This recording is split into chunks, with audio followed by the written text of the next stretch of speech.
اختطاف أم نصب؟ غموض حول اختفاء البلوجر هدير عاطف. انا بنتي من الساعه 7 مخطوفه.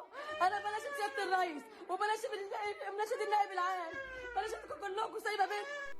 أثارت البلوجر هدير عاطف جدلا واسعا بعد اختفائها صباح اليوم هي وابنتها، ونشر طليقها ستوري عبر حسابه الشخصي على موقع انستجرام يوضح اختفاء ابنته وطليقته منذ أمس، وعدم معرفة مكانهما، خاصة أنه تعرض للتهديدات منذ فترة قصيرة بخطف ابنته وزوجته. وأوضح البلوجر بلال أن زوجته السابقة هدير عاطف وابنته كيلا تم اختفائهما في ظروف غامضة منذ تلقي رسائل التهديد من تشكيل عصابي لأخذ أموالا منه. وانتشر منذ قليل مقطع فيديو لوالدة البلوجر هدير عاطف تناشد رئيس الجمهورية: بنت اتخطفت، الحقوها قبل ما تتقتل وتروح مني، رجعولي بنتي. كشفت والدة البلوجر هدير عاطف مفاجأة صادمة عن تفاصيل اختفاء ابنتها في مقطع فيديو رصده البلوجر علي غزلان عبر صفحته الشخصية على موقع التواصل الاجتماعي انستجرام. وقالت والدة هدير: هجوم عصابة على منزلهم في تمام الساعة 7 صباح اليوم،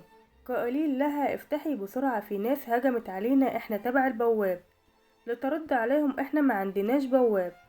ولم تمر سوى ثواني معدودة حتى فوجئت بتكسير باب المنزل على يد مجموعة من الأفراد، وتمكنت العصابة من الاستيلاء على المشغولات الذهبية الخاصة بهدير وابنتها كيلا، وسرقوا الهواتف المحمولة ومبلغ مالي، ومن ثم اصطحبوا المجني عليها هدير وفروا هاربين بها. وأشارت والدة هدير عاطف: ذنب بنتي إنها كانت متزوجة من شخص سيء يعمل بطرق غير شرعية، مناشدة رئيس الجمهورية والنائب العام بسرعة التدخل لإنقاذ ابنتها هدير لتعود إلى طفلتها كيلا المريضة بثقب في القلب. لكن الحقيقة غير كده خالص، هي إن هدير تم القبض عليها بتهمة النصب على 16 شخص في البورصة وتجارة السيارات.